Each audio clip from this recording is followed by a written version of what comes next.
Well, hello guys, this is the Betamax Man, and now what you've all been waiting for is the repair video. Now what I'm going to do is put in a new regulator. Now this regulator was brand new, and I put it into a machine that is now a parts deck, and the reason I sacrificed it is because it is an SL100 and it is a super beta, but it does not have hi-fi and it's a very low end unit, so I just decided to sacrifice it and make it a parts deck. And then yeah, so we'll get this chip installed into this power supply, and that will restore the power. But we still got a mechanical problem with the cassette housing. Whoops.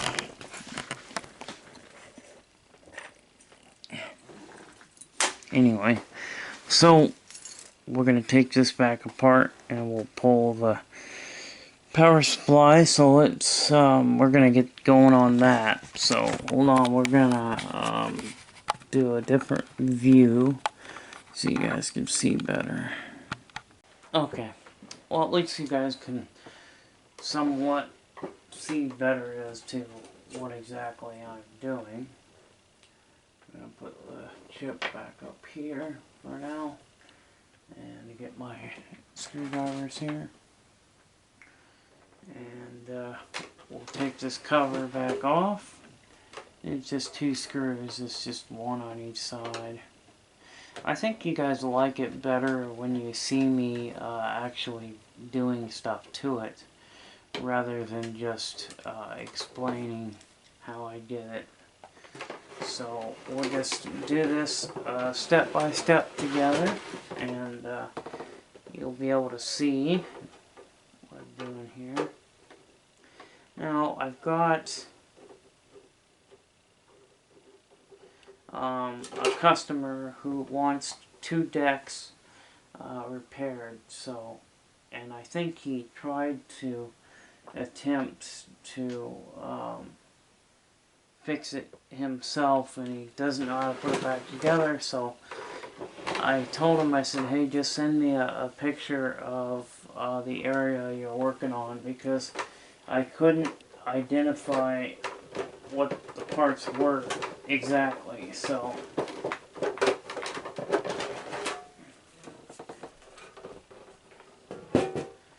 it might be better for him to just go ahead and send it to me and have me put it together for him. I typically don't like working on something that somebody else has taken apart, but in this case it's for a customer, so, you know, and it's for a good cause. You know, it's always good to help people. People need people, you know what I mean? This power supply actually looks very similar to the power supply that is in the HF550. It's got some very familiar characteristics. Okay, now we've got, it's similar, it's not the exact, but it is similar. There's a screw over here on this side here I'm going to take out. So we need to take the other screw out on the other side of the deck here for the power supply. Now there's a piece of aluminum attached there, so seeps. It's been a while since I've taken one of these apart, so let may take me just a minute or two to figure out where all the screws go to that fastens this thing down. So we're gonna see here. There's a screw there, I can see, and there's of course just screws there as well, but there's one over here, but I don't know if that one will free this supply or not, but we'll see. We might have to take we'll have to take this circuit board and lift it up in order to disconnect, or unless they disconnect right here, so we could just disconnect them right now. Oh, this one, okay, these two are soldered in place, so they have to be disconnected from the circuit board. And it has been a long time since I've done one of these 450s. Well, this is the 550, but they're both the same. The 450, 550, and the 650 are basically the same. So I think I might have to, let's see, disconnect that as well over here. There are some screws over here too, so that might be,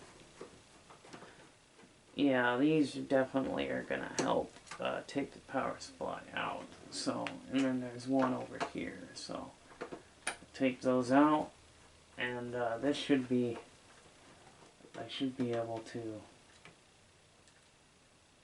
get this.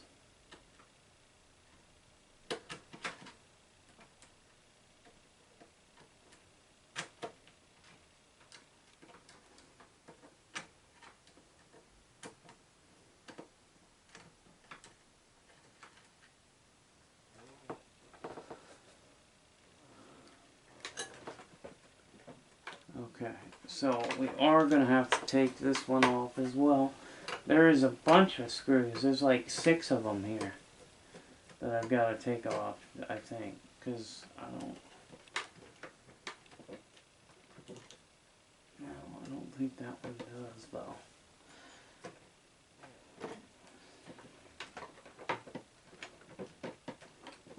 Well, it I may have to take that one off as well. I don't remember exactly, but there we go. Okay. Alright, it's loose. We're just giving it a little jiggle here and there, and it'll come right off. But yeah, this is similar to how a looks like this pops out as well.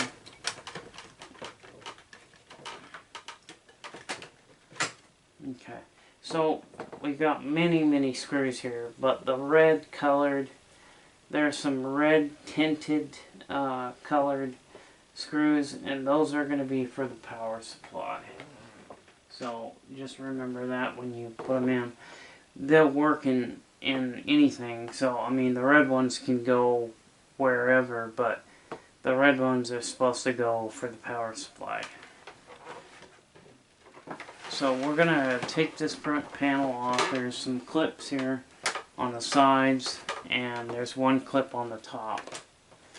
And there's probably 2 screws on the bottom as well that holds that front clip into place, which there are. There's 2 screws here. And this should be, you know, it's fairly simple. It's not hard to take these out. It's just I haven't done one of these models in a while, and so I don't typically remember where all the screws are. I probably haven't worked on this particular one. Well, I've worked on the 450, but I think that was about a year ago, or maybe 2 years ago when I had a 450. Because I don't come across very many of them, and the ones I do come across are usually really expensive and not worth the money that they're asking for them. So I typically don't buy them unless, you know, and there's that door that had come apart. So the door can be put back on as soon as we fix the cassette housing. Because that one's going to be... Now we're going to need to take the 2 screws off of the circuit board here so we can lift the circuit board up and disconnect the 2 wires that are going to the power supply, because I don't want to work on this thing with the power supply inside. I want to take that power supply out in order to do so. So we'll just simply lift this up and we should find the connectors for the power supply. So we should have any problems with finding the connectors. So I'm just going to move the connectors back and forth so that I get the right ones unplugged. So there's one here, and then there's a little wire tie that's you gotta pull back so you can get the wires free. So that one is free from its home, basically. Alright, and then we've got a couple more. These are a little tricky to get to, I think. These can be just a little bit of a pain in the ass to... so I'm just trying to find out where the hell the other...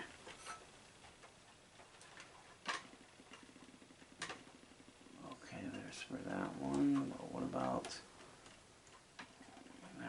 Okay. So that one looks like it unplugs from here. And that one unplugs, so I think that's all of them.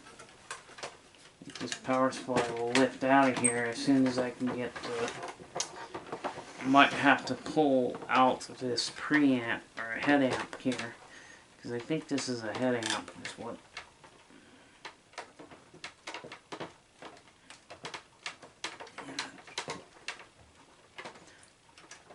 And that doesn't want to come off, so I'm just going to pull it out with, okay. So, because there's a damn clip here that you gotta pull the wires out of. And I might go ahead and just, yeah, okay, there's still more that I have to disconnect, so. It might have been the wrong one that I was disconnecting too, that could be. So, and you got this one yeah, you just gotta find the connectors and just do a pull on it, and, you know, okay, this one was for, okay, I didn't even need to unplug that one because that one already disconnects from the actual power supply itself. So I'm going to plug that one back in.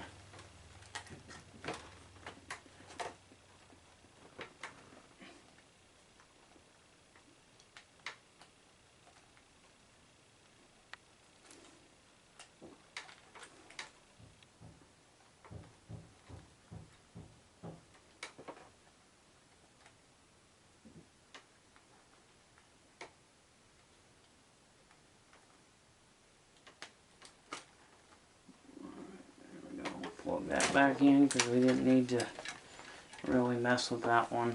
It's these other two that I've got to get.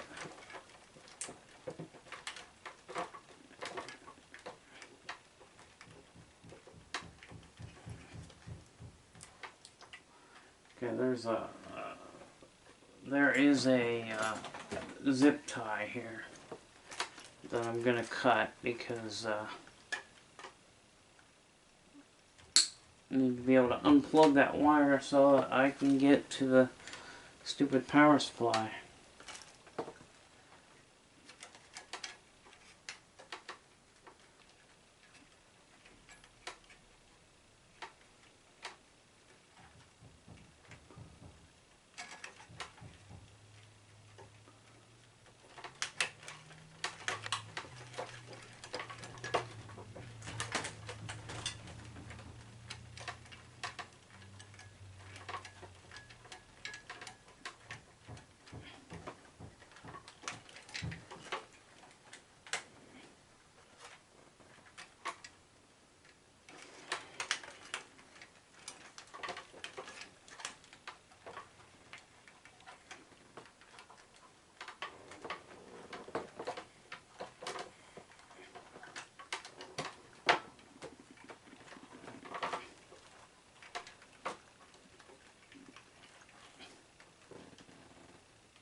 Yeah, all this freaking work just to get to the damn power supply.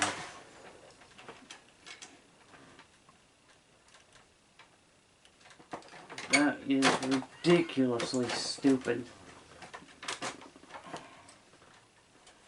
And this damn circuit board. This is becoming a pain in the ass just to freaking get to the power supply, you damn son of a bitch.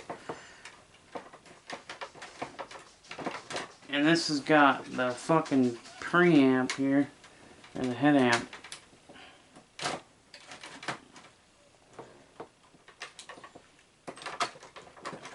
Okay, come on.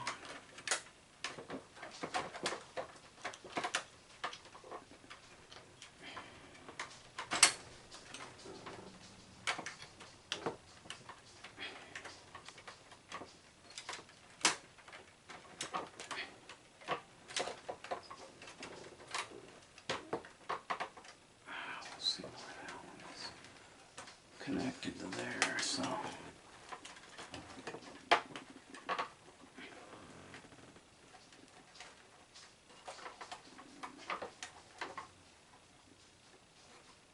oh, you're kidding. I have to take the bottom panel off too. I now have to remove the bottom panel if I want to get to the other connector.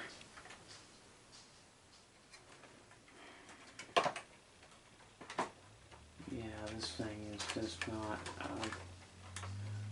not something I want to work on anymore. Once this is,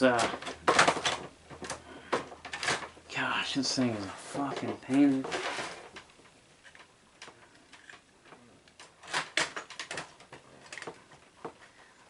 Pull the freaking head amplifier out just to get to the stupid power supply.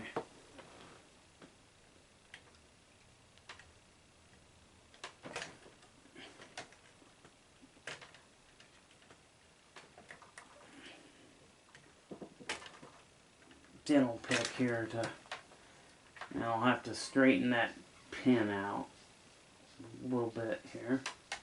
That pin kind of got mangled up there. Well, there's the head amp.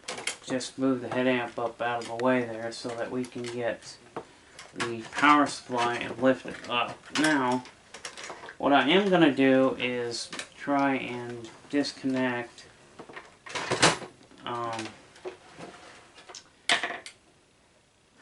shit. I never seen one that was this difficult just to get the power supply out, just so I could replace a stupid voltage regulator chip.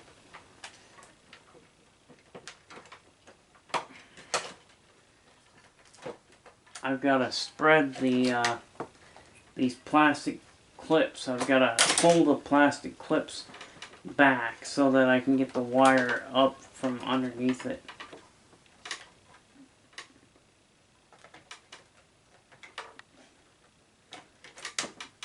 Sometimes you can just pull up on the plastic clips and they'll come out of their sockets, but in this case I might just cut the damn plastic shit just so I can get it off.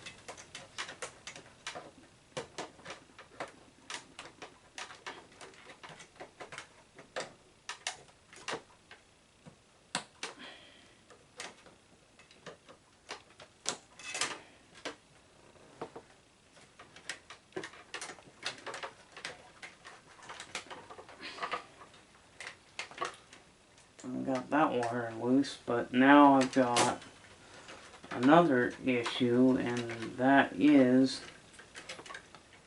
okay, so this one will come out, I think. This one will now come out. So we disconnected that one, so that one will come right out. Did not expect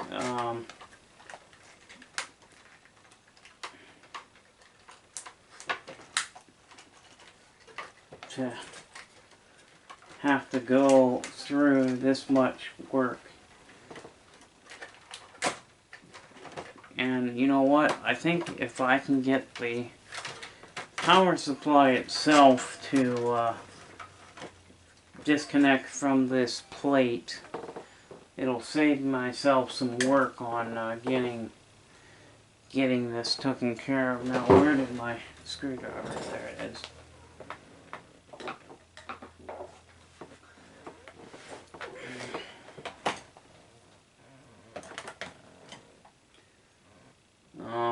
So we're just gonna do here. Now, I do kind of want this thing out of here, so. But yeah, this other one is way down there, connected to that area down there. So I'm just going to make a decision that I am going to try and unscrew the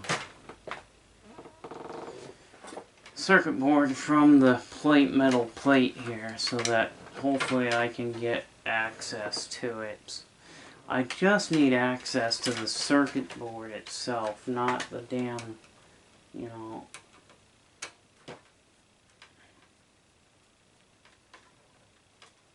So we're gonna leave the freaking power supply hooked up to the machine. I'm just gonna get some clearance here by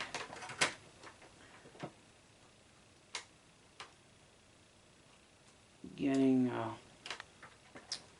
this plate off.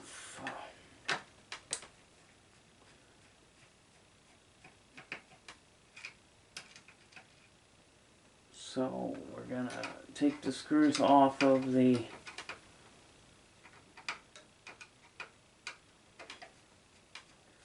regulator here. I'm going to take the regulator screws out, and I've got to take the transformer screws off as well. And I'm probably going to edit this video down a little bit, because doing it like this is going to take up a lot of time, because it takes 2-3 hours. Sometimes I can do it in an hour, sometimes not, you know, it just depends. But okay, I should be able to get that free from the, there's another screw, isn't there? So,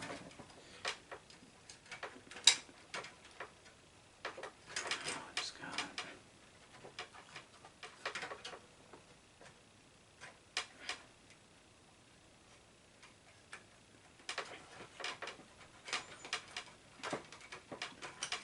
Yeah, I don't want to break the damn thing though.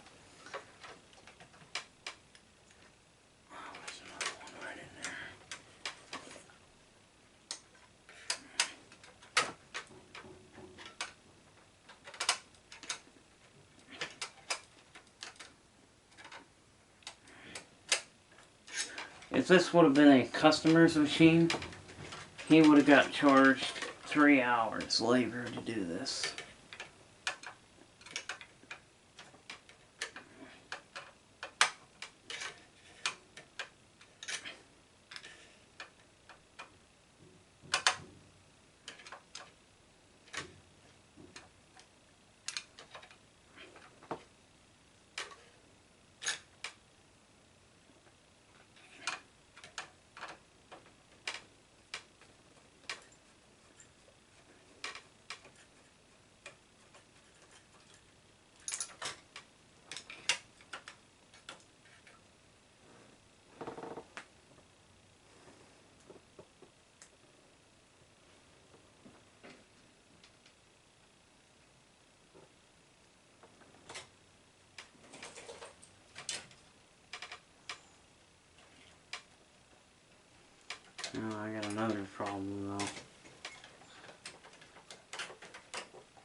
Okay, well, at least I can get to the regulator.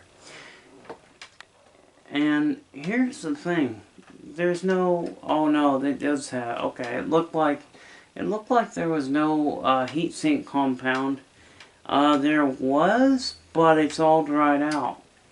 And that could have caused it to go out because it gets so hot. The regulator does get quite warm, and if there's not enough cooling going on, if there's cooling if it's not cooling down because the heatsink is basically dried up, and all that aluminum is absorbing all the heat from the regulator. So, okay. Now I'm just gonna support it so that I don't end up breaking the. As you can see, now here is the regulator, and the regulator we're wanting right here. This is the one we want. So I'm gonna get my iron nice and hot, and like I said, we're gonna support it in a way to where we don't get any, so it won't break the board. I really don't want to have to repair a broken board. Okay, so we're gonna desolder the pins. The old one is out, as you can see. Came out quite nicely, heated up the pins and got it out. So there is definitely dried lubricant, but there's not much compound on this thing at all. And like I said, that compound dries out, and it's mainly the residue is on the plate, this aluminum plate. You can see some remnants of it, but there wasn't a whole lot of it on there. It wasn't evenly distributed. It looks like from the factory they just squirted a couple of dots and put the chip in, and didn't really. I just can't imagine Sony doing that, but you know, maybe they, you know, this wasn't much quality control going on, and because I mean, it looks like they just put literally a couple of spots there, you can see, and a spot over there. So maybe it just dried up, and that's why it looks that way. But anyway, yeah, the old lubricant dries up, and then there's no way to cool the part down. The part doesn't get, you know, cool. It gets so hot, and it just burns out. So it just burns itself out. So we've got that one. We're going to put that in the garbage now, because that one is no good. And now we've got my new one up here that we're going to put in.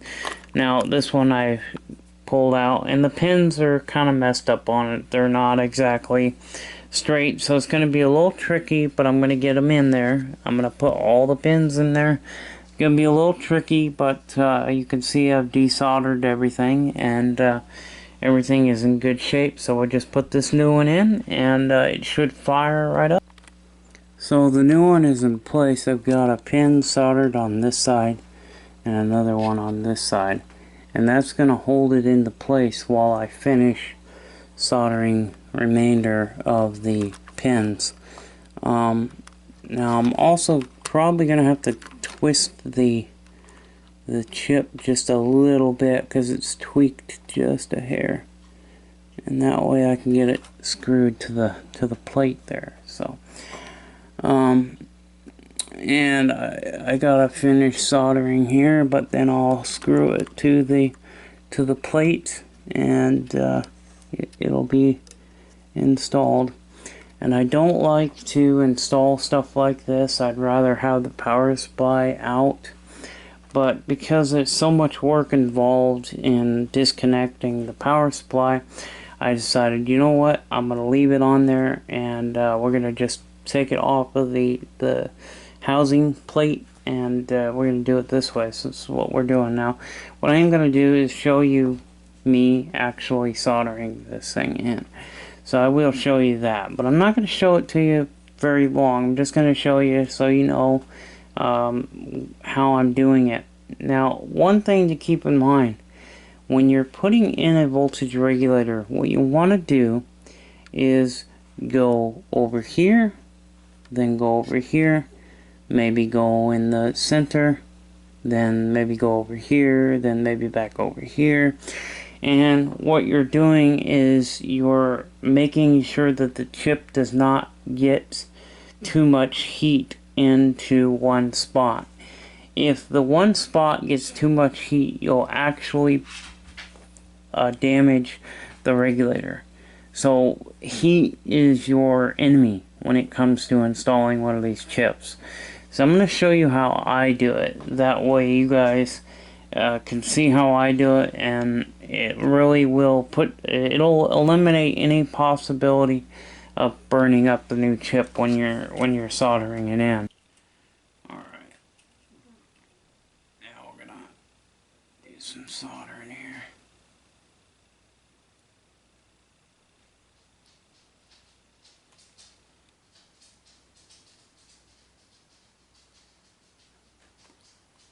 So now I'm going to go on this side.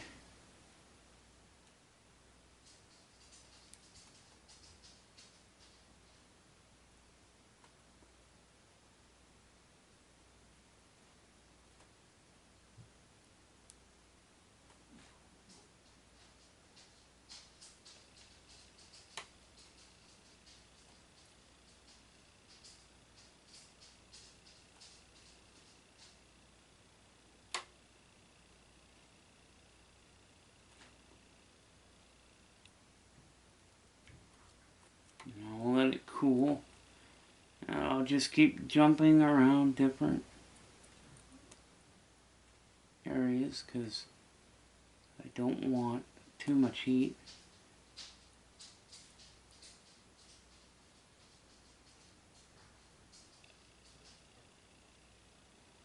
I'm not putting a lot of solder, but I'm putting enough on there to make sure that I've got a good solid connection.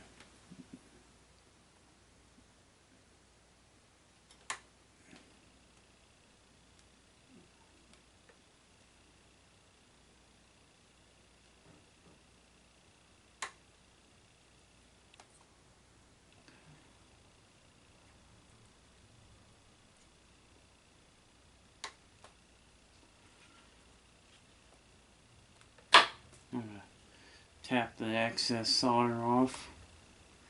It just goes onto this wooden tray here, so it's fine.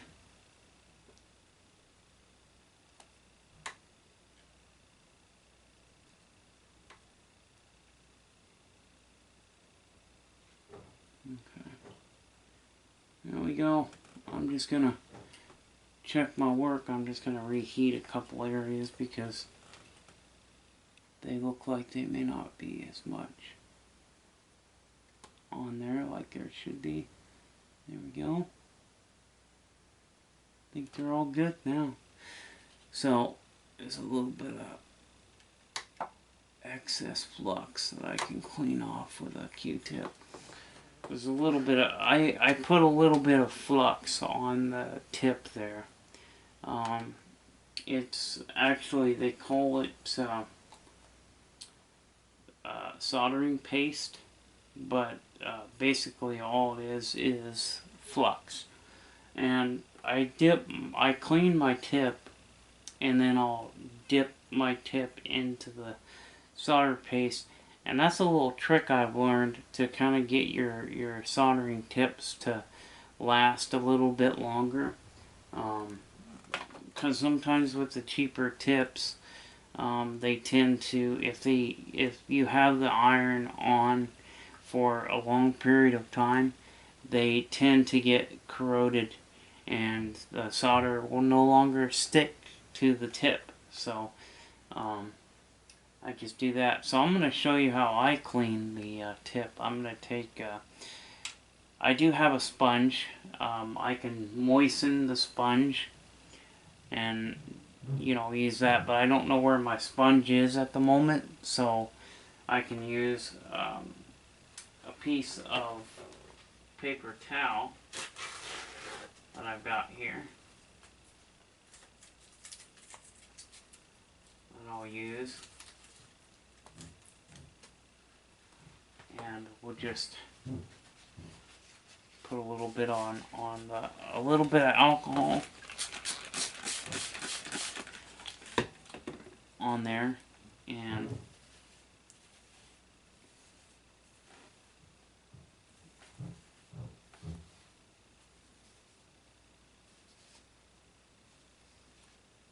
cleans the tip real nice.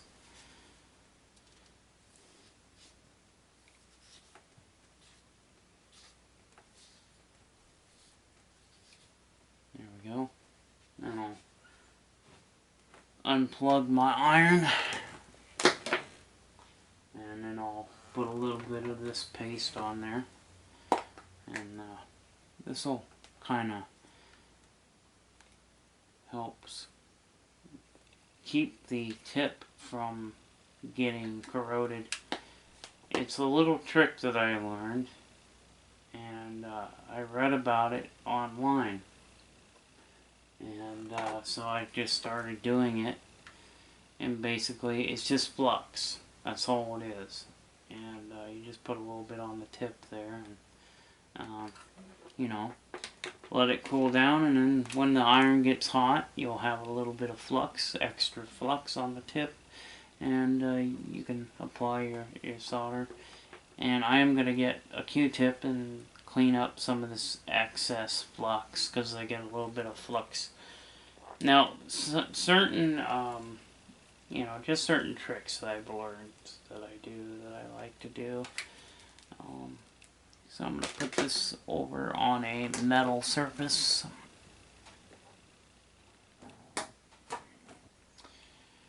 We'll let that cool. So this is all done. I'm just going to clean up the little flux here.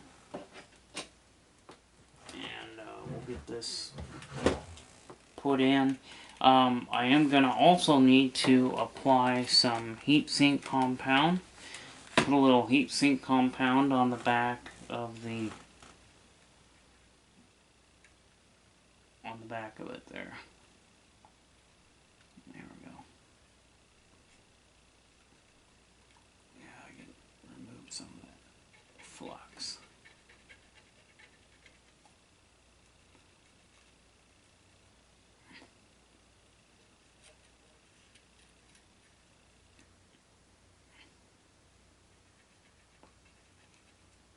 Okay, as you can see, it's kind of a brownish yellow color.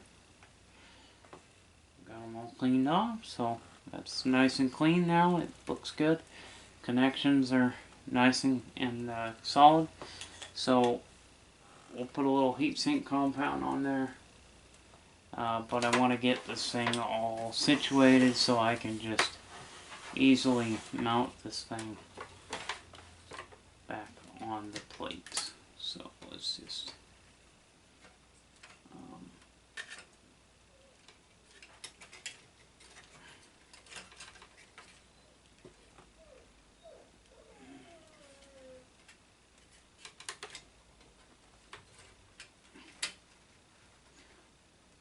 so it'll just mount on the plate here. Mount just like that. It'll go in there like that. So, and it'll actually want to put the little feet that go underneath there, and then we'll put the screws back on for those. But before we install this completely, we will put, like I said, put some heat sink compound on there.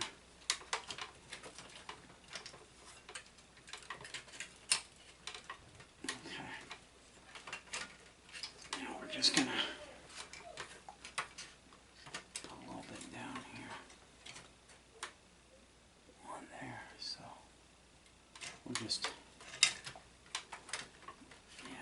turn this like that. I just want to support it here.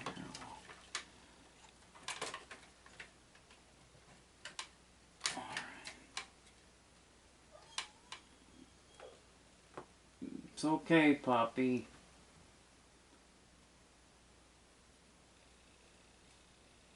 The puppy is missing her owner, so she's whining.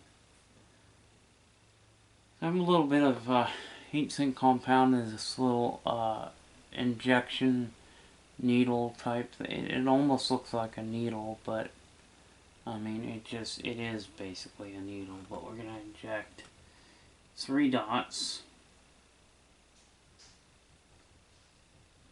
2 and 3, evenly across, distributed. Put a little bit more right there. That way we can evenly distribute the heatsink compound.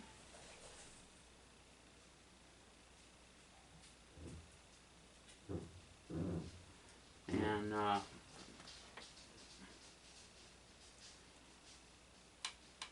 we'll get my Q-tip out and we'll just evenly paste, put a little bit of paste on here, and we'll just evenly get this a good coating.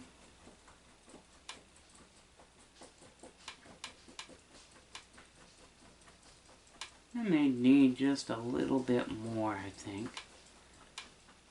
Let's just evenly.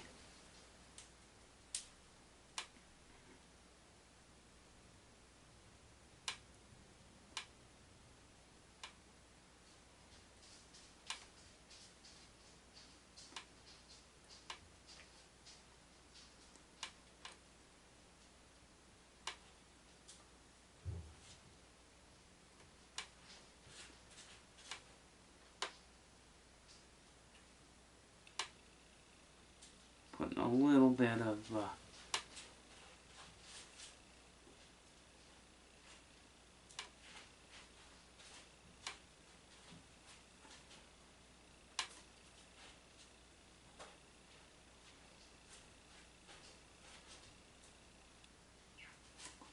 there. All done. Now the hard part is getting this lined up.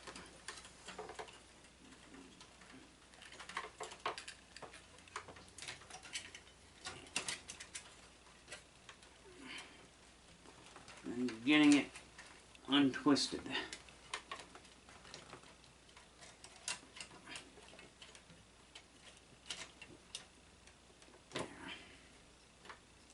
Okay, now we'll take and put the 2 screws back on there.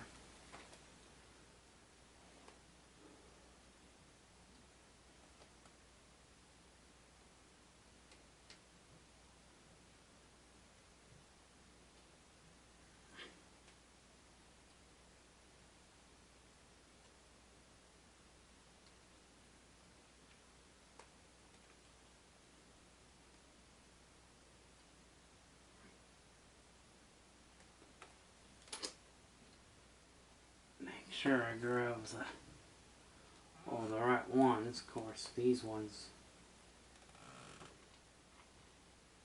the ones with the flat head on them, with the screws with washer built in, is the ones for the outside. As you can see, they've got a little washer built in. And I know this video is going to be a little bit longer than I like them to be, but in order to really show you the amount of time that it takes to do a voltage regulator, I think is important, because let's see, let's get them into the right spot, because it's not quite in the right spot. There we go.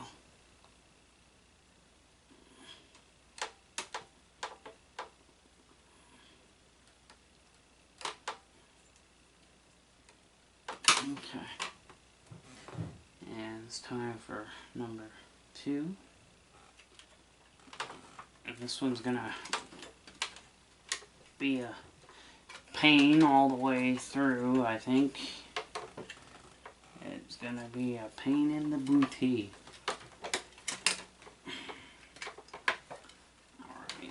Alright, you little bastard.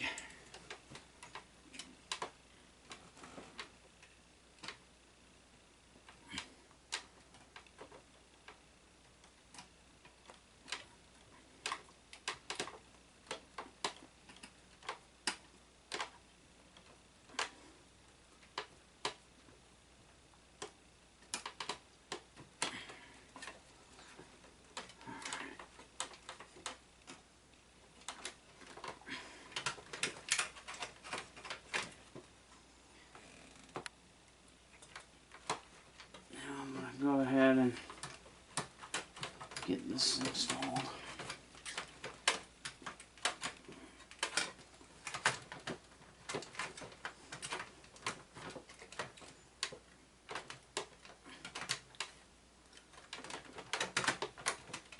Put it in the right spot there. We're gonna reattach the,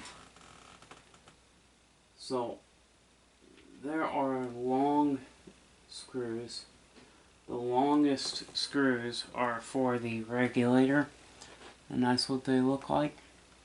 Okay, and like I said, this is going to be part one because, or no, maybe I didn't say that yet, but this is going to be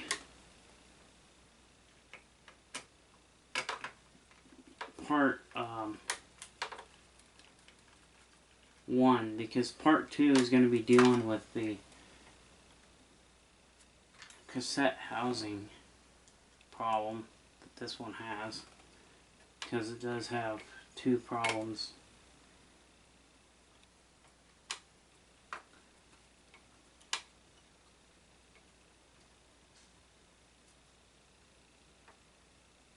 I think I was mentioning about that tape that had growing pains on it, and I thought it had Michael J. Fox in it, but that was, I think, Family Ties was the one with him in it.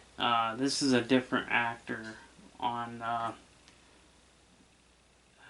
Growing Pains. It was a different actor. We're gonna re-tighten down this aluminum plate here.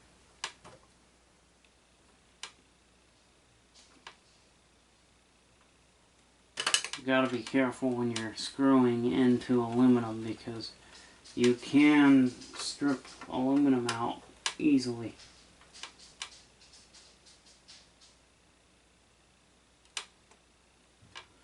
So there we go. Now we'll put the two screws for the transformer. The transformer has two screws, and there are legs that go underneath those strips of metal. Yeah, this is the one that was hard to see.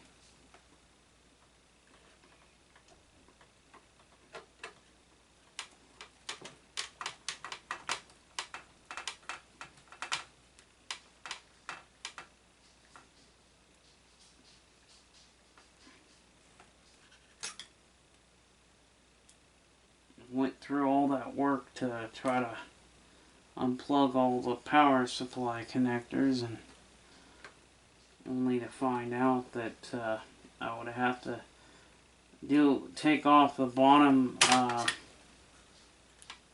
board in order. I'd have to take the whole bottom apart. That did not go in, I guess.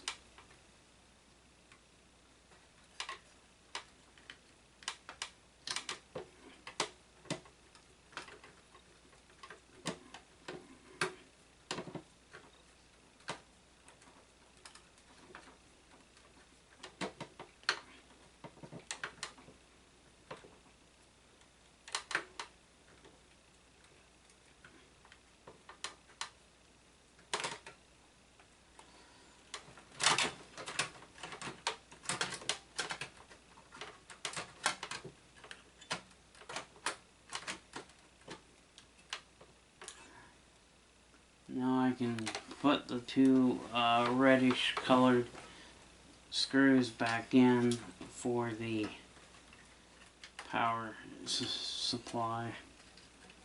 And it's got, just making sure I got everything put in correctly. Then we gotta reconnect this head amp as well, and put that back in as well. So, which we'll do. So we've got the reddish colored screws for the power supply.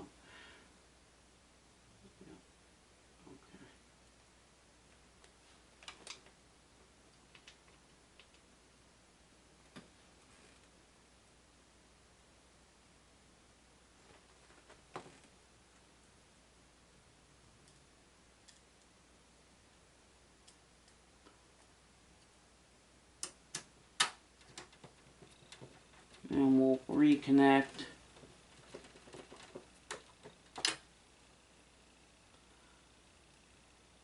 the plugs and see if this thing will work. And it should work. So it should is the key.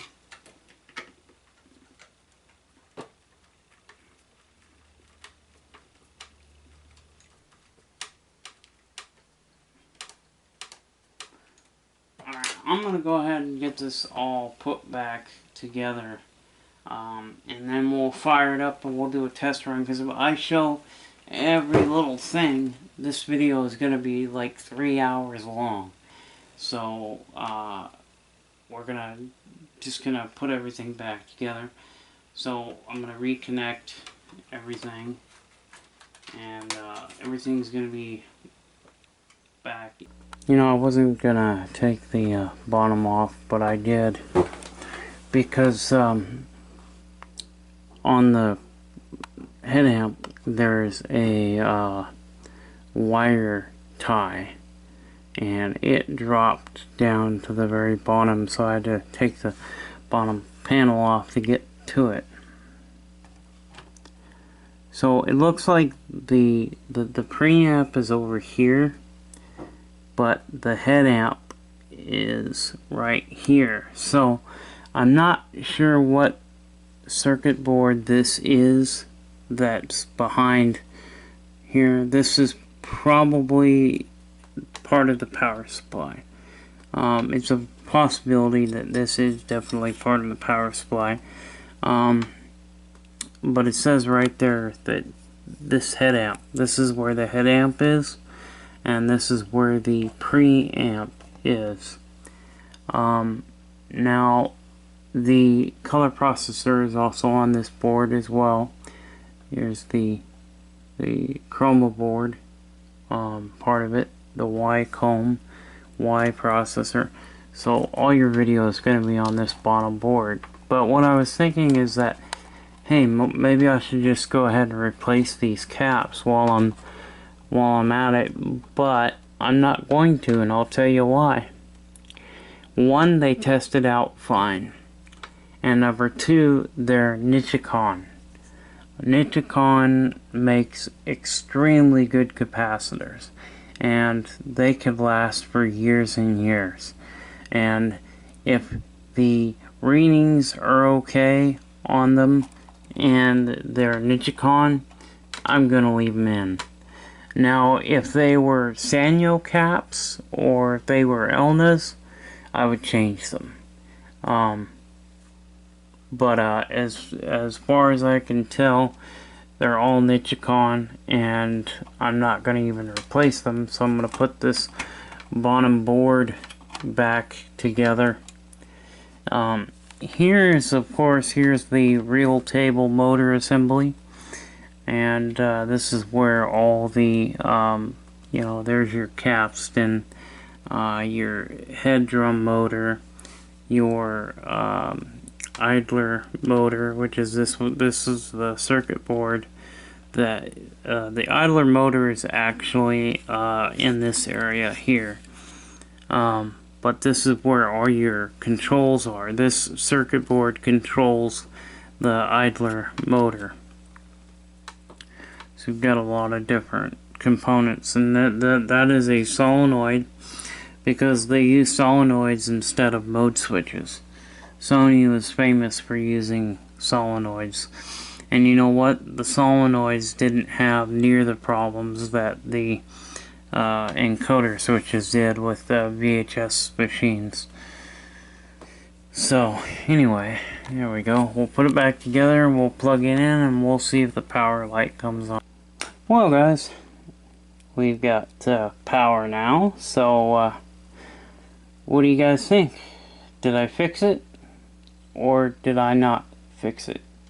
I would say I fixed it, because now we have our display. We always had our display, but we didn't have any other lights indicating that, like our volume meters are now lit up.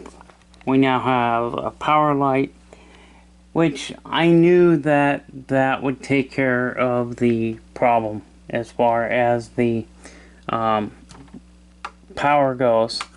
Now, when I first powered this thing back up when replacing the regulator, I seen that the cassette basket wanted to go in and out constantly. Now it could be that switch was just stuck, and moving the cassette housing back and forth has definitely kind of solved the issue. So what I am going to do is I gotta see what's wrong with this cassette housing. It does tend to want to go in and out, but now it's not doing that. So let's just get a tapes that I can test it with. And well, what we could do is put the tape in that I got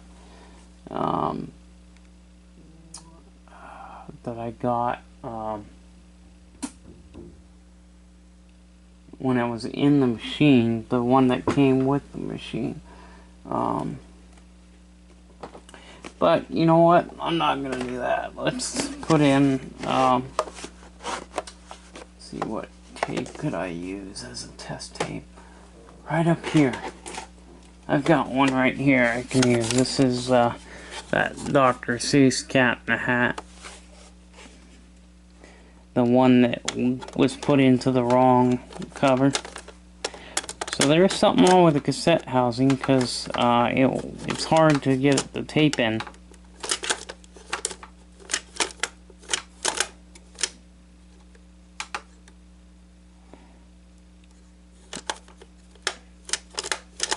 Yeah, let's, there's something wrong with the cassette housing. Let's repower it back on. We'll unplug it, plug it back in.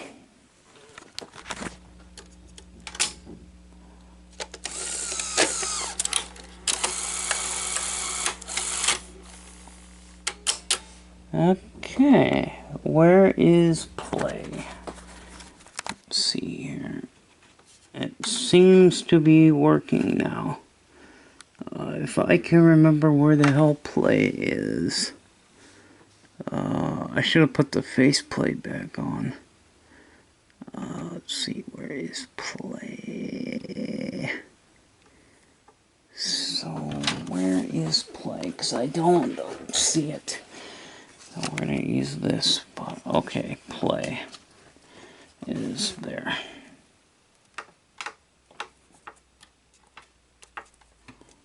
Oh, it doesn't seem to... There we go.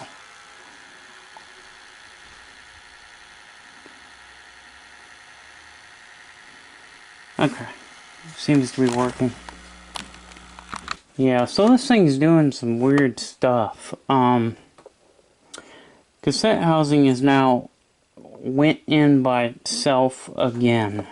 So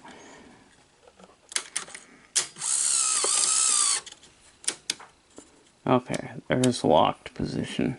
So this cassette housing is definitely got problems.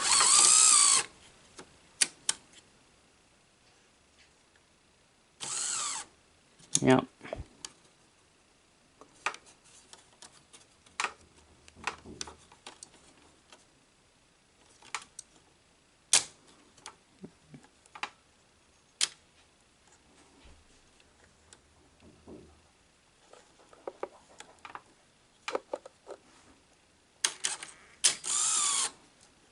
Okay.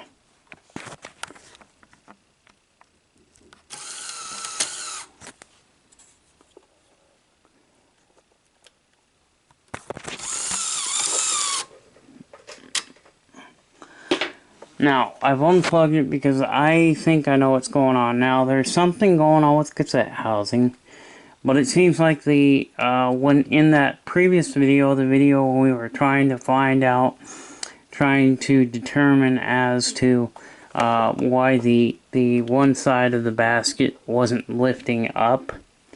And I thought maybe that was a fault with the cassette housing, but it does appear to be now lifting and lowering the cassette just fine. It seems to be that this switch is acting up. For some reason, this is not going back into the locked position. If I do put it in the home position, the machine wants to instantly put a tape in. So there's something wrong with the cassette housing. It's pressing the switch together. So the switch is making contact. And when that switch makes contact, it thinks that there's a tape there. And so it wants to insert it. And there's no tape in there, but it still wants to do that. So rather than mess with this cassette housing, I think what I might do is just go ahead and put a different cassette housing in. Because I have one that I can put in that works, and that will get this thing up and going. And then later on, we might do a video later on and try to determine as to why the cassette housing is, why that switch is being activated. So it could be just a timing problem, but I think that switch could use a good cleaning, because I think there's probably something going on with that switch. Now, that switch actually connects to a connector on the center board. There's actually 3 boards. There's a board here on the top, there's a board on the bottom, and then there's a board right in the middle. And that board right there in the middle, okay, is the one that is connected to the cassette housing switch. Okay, so that's what we're going to do. We're going to go ahead and take this out, and maybe we'll just go ahead and take a look at it real quick just to see what the heck is going on, because, you know, but we did fix it. It did actually go into play. Now, whether or not it has a picture, that I don't know, but everything else seems to be working. Now, another thing that's going on is that my cassette housing, the door doesn't seem to want to go back in. And why is that? Because this piece right here, it's not in the spot that it should be in. You'll notice this one is a lot lower on this side than that one. So I think this cassette housing has still got an issue. And I thought, well, maybe I just popped out of alignment, and that's probably why the basket wasn't lifting up. But when you go to put the cassette in, you know, okay, let's see if now yeah, see, that's still up a little farther than it should be, but let's see if we can get the, I'd like to see if that door will go on. Get that door back on, because this looks so bad without a door, you know what I mean? But let's just go through, and I'm gonna go ahead and I'm gonna go ahead and get the, let's see if we can get the door. There we go. Well, the door's sticking though. I think it's got a problem with the, yeah, it's not making contact.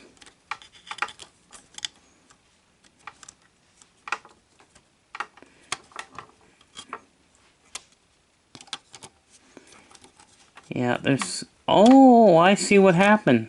There's a plastic chunk that broke off. which is causing the door to want to pop back out. So it's causing the door to stick and pop back out. You see that piece of plastic? It's just freshly been broken off, that tab. So we're going to change out the cassette housing. So how do you get the cassette housing out? Well, now we got to take these two screws back off, because we're going to need to unplug the switch. Or we can actually just go ahead and pull the cassette housing out and get the switch. So in order to do all this, we'll need to pop the, this is a plastic piece that keeps the belt from flying off. Now this is actually 711B2 chassis, is what this one is. Now we've got the belt here as well, so I'm going to take the belt out completely, and then what I'm going to do is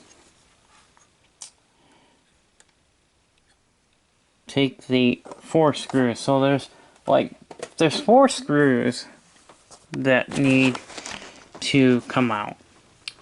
One here, there's 2, one there, and one there. So we could probably just go ahead and slide that switch off of this cassette housing, and then we'll put another cassette housing on. Is what I'm gonna do, because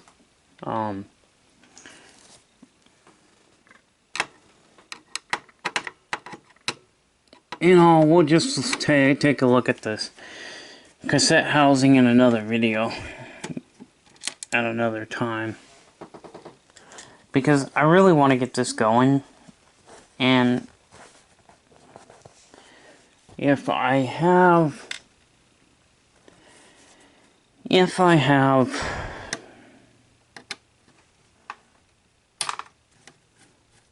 a cassette housing that's working and ready to go back and ready to go in and install, why not, right? I mean, why in the heck not, right? So we'll just do that, you see.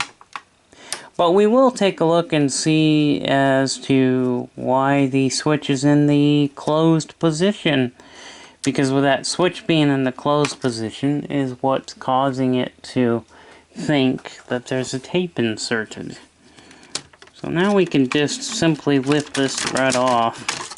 Lift it right out. Now there's 2 tabs here on the side. You just want to push out the 2 tabs, and that switch will come out. So that switch is now in the open position, but when it's closed, it makes contact, and as you can see, the switch, how it operates. Now we know that this door piece, we're going to save the door because we're going to put that door on the other one. But there's problems probably in this basket. I'm thinking that one of the gears here is probably cracked, or something's out of alignment. Something is causing it to want to close.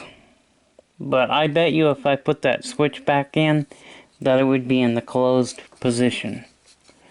So why don't we just, you know, and now maybe with this switch, what we should also do is put a little bit of sandpaper, clean the contacts as well while we got the switch out. But so we'll put a different housing in, and that should get this thing up and running full operation. Because I see a lot of problems with the cassette housings. The cassette basket or cassette housing, whatever the hell you want to call it, its proper term is cassette housing. That is the proper term. That is the actual name of this part. But the basket is this right here. This is the little basket that slides in and out. Now, if you push this tab down, this is going to release the, that should release the cassette housing, but it's locked and it's not moving at all. And it should now move. When you push that, it should move. And the one side, I don't know if you can see it, but the one side wants to stay, it's crooked. It's crooked in there. So there's something going on with this. At a later date, we'll take a look at it and we'll see if we can get it fixed. Determine as to what it may need, but you know, the plastic's getting pretty brittle, and we take this cover off, hell, we might even have more problems. And so sometimes I just find it a lot easier to just go ahead and swap it out with one that I know works. And this being a really nice machine, this is the HF550. So it's got the ability to play back Beta 1S, and of course the original Beta 1 as well. So that is cool. I think that's pretty cool, and I really like this machine. I'm really in love with the way this machine looks. I mean, this is almost like looking at a beautiful naked woman. I mean, it's pretty close to it, right? Now, okay, yeah, maybe not. I don't know. I'm just nuts. So, I'm nuts about beta machines, so I just love the way this one looks. I mean, look how good that front piece looks. I mean, it's like looking at a beautiful piece of artwork. Or a beautiful redhead naked woman. I mean, really, it looks good. Okay, I'm not trying to offend any of you women viewers out there, so I will apologize. I shouldn't say that. I don't want to offend you ladies out there that might be watching my video, but most people that watch my videos I think are guys anyway, because guys are more interested in electronics than women. So I think I'm probably safe to say what I said, but just in case there's a woman viewing this video, I am sorry, I didn't mean any offense to it. But look how good that thing looks. I mean, just look at how beautiful it is. But we're gonna put it back on when we get the cassette housing. So I'm gonna pull the cassette housing out of a parts deck. Actually, out of a SOHF 1000.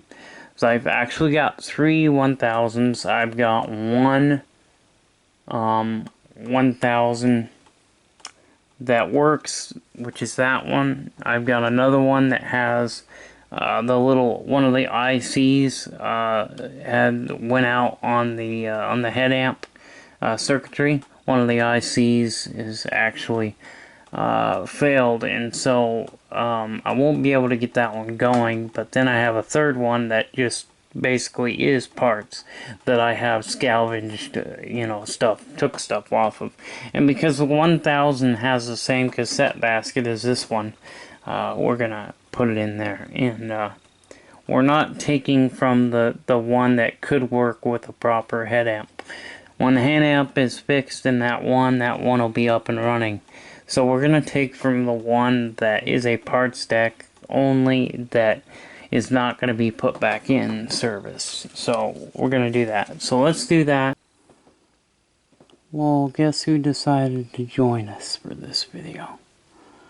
And yeah, it's gotten dark now because I've been working on this thing for so long. And the Betamax kitty wants to be with us to do the final testing of the SOHF 550. Alright, let's get get this cassette in. So if we hit power now, it now sounds like it's supposed to. The solenoid activated, but you know.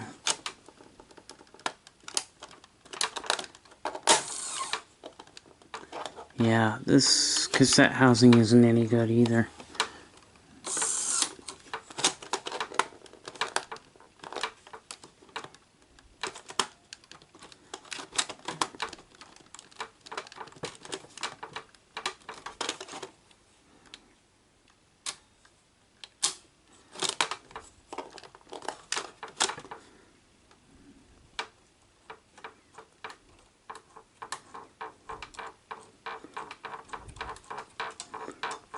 Yeah, it looks like this one. This one was in a working one, but it's not working.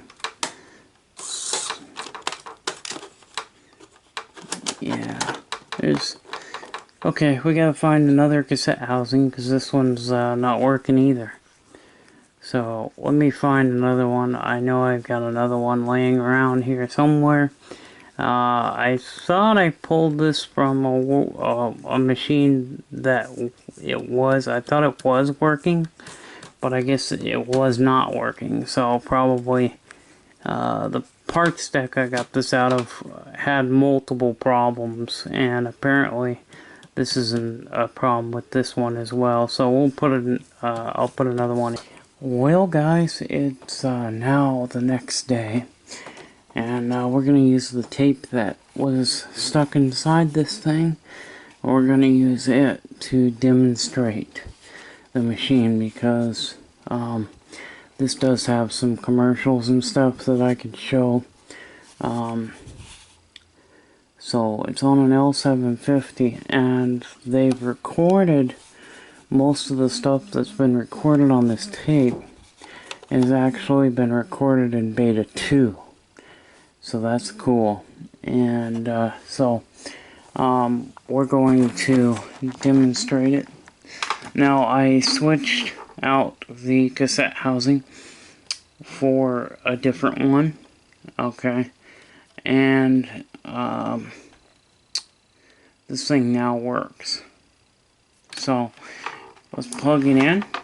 And I do have it hooked up to the TV, because I want to see if it's got video signal. So let's get this plugged in. Okay, there we go. And we now have a power light, of course, and volume meters are working. So now we can insert it.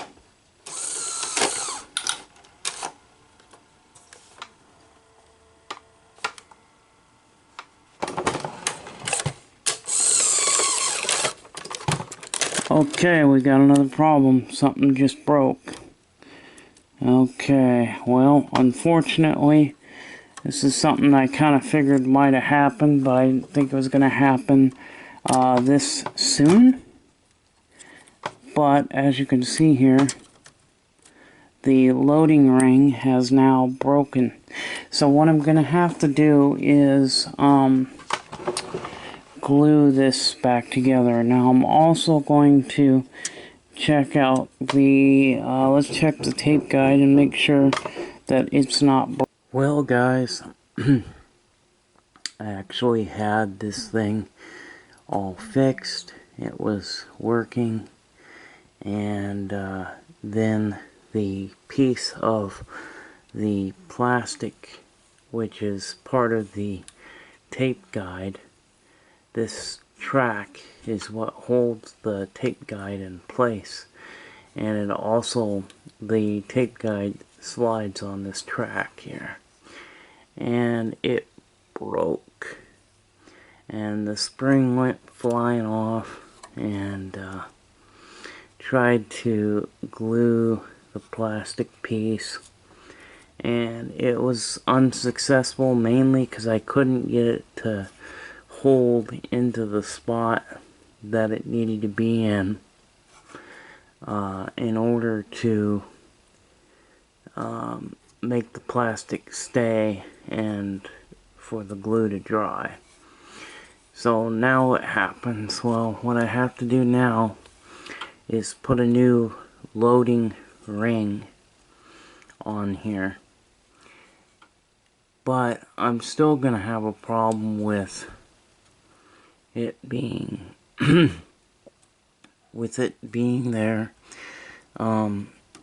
because the plastic is actually broke, and even putting a new ring on here, still gonna have this piece. It's gonna be flopping back and forth, and it'll just break again. So I'll have to put a new loading ring on and find a way to secure it and make sure that it stays in place so that the glue dries and it becomes one piece again. Because this little nipple, this little hole, is where the nipple slides into. So I am going to have to either figure out a way to get this loading ring glued down in place so it'll stay and hold, or I'm going to have to completely replace the whole entire chassis, which I don't really want to do because it's a lot of work to do that. I mean, a lot of work to change the actual whole entire mechanism out. Now, due to the fact that there was a lot of these mechanisms made, you know, I can swap out the chassis, but I'll still have to swap out components like the, you know, the motor here, the audio head, because the plug is going to be a little bit different from some of the other ones. You know, I'll have to use the head, so I'll have to, you know, make sure I put the head back on.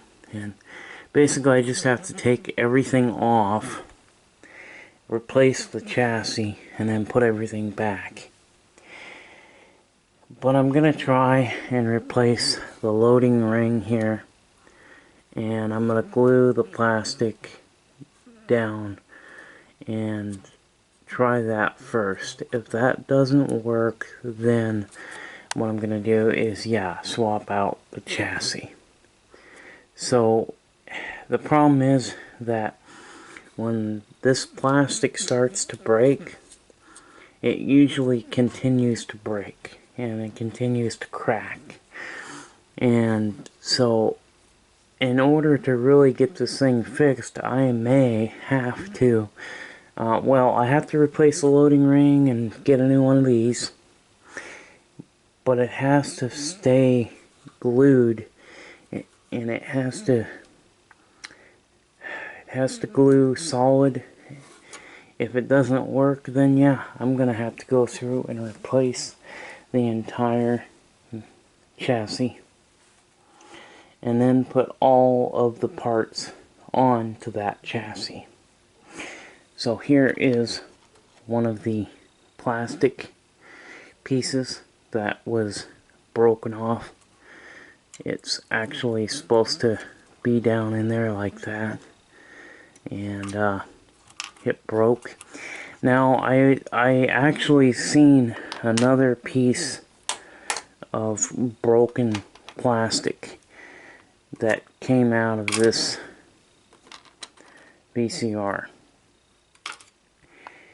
And I didn't know where that plastic piece went to, and now I'm thinking that it probably went to either, I thought maybe it was something to do with maybe the other cassette housing, that maybe that broken piece came off it, but it could be that it came off of one of the plastic mounting tabs or something. I don't know. But the project on this is going to be stalled until I can figure that out. Yeah, so first thing I'm going to do, I am going to replace the guide here. We'll replace it with a good one. We'll replace this part of the loading ring, and we'll make sure it's taped down into place so that it's solid, so it doesn't move around, because this piece is going to have, that tape guide's going to ride in and out, in and out. So I don't know if the glue is even going to hold. So unfortunately right now this one is on the stalled. This project has stalled. It has stopped to a halt, which just sucks because this is such a neat machine. It is a 3-head unit. So it does also plays back Beta 1S, which the 600, because the 600 down here, it is also a 3 head, but it doesn't play back Beta 1S like the 550 does. So I think if I have to, I'll sacrifice the 600 chassis to put in this one, because this one will play back Beta 1S. So that's gonna be pretty much where I'm at on this one. And you've seen that when we tried to test it, that the tape wouldn't even load further because the part was pushed in up against the guide and it was stalling out. So it couldn't move because the weight of the cassette was pushing the broken piece up against the tape guide, and so tape guide wasn't moving. He was just sitting in there, and then it popped back out. But this thing was working, and I should have filmed while it was working. I should have filmed it so that you guys could have seen that it was working. So you're just gonna have to take my word for it that we did have this thing working until that broken piece. Now, when I was cleaning the tape, the head and all the tape guides and the tape path, and I noticed that that was a little bit loose, and I thought, well, I'll just do a video demonstrating that it works, and then I'll tell you what's got to be fixed on it. And it turns out it just broke right then and there when I did a video on the review. But we got the power supply fixed. We got a different cassette housing in there. But now we've got a problem with the tape guide and the loading ring that has to be fixed. And there's not much I can do about it. And yes, this video was in real time, so this video is very, very long. And I wanted to do a real time of what I was doing when I was doing the power supply repair, so you guys can see just how long it takes me to repair some of these machines. And that's why when I work on them I charge $30 an hour, because they can take up to 3 hours to repair. Now you might be saying, $30, that's quite a bit of money. It's actually a little bit cheaper than some of the other competitors. You know, some of the other shops, if you can find a shop that still works on VCRs, they actually, some of them charge anywhere from $40 to $50 an hour, and I only charge $30. But if you can find a shop that'll do it, this is why they charge what they charge. Because sometimes, especially with power supplies, you know, they can take time. You could be getting that power supply could be fixed, and then only to find out that one of the capacitors went out, or say one of the resistors or something has went out on it, and then they have to go back in there. But if you're good at what you do, you check all that stuff anyway. You check all that while you're in there. But I have seen people go to the shop and then bring it right back because something else fails, because the technician didn't check everything out before he did the work. And he just, you know, like for instance, somebody goes in, replaces the regulator, but they don't check any of the other components while they're in there, and then it breaks, and then they have to have it taken back. So, you know, you have to be really careful if you do have this stuff sent out. But hopefully my repair videos will help you guys be able to fix it yourself. That's what these videos are all about, showing you how to fix them yourself. So we'll see you later. Bye-bye.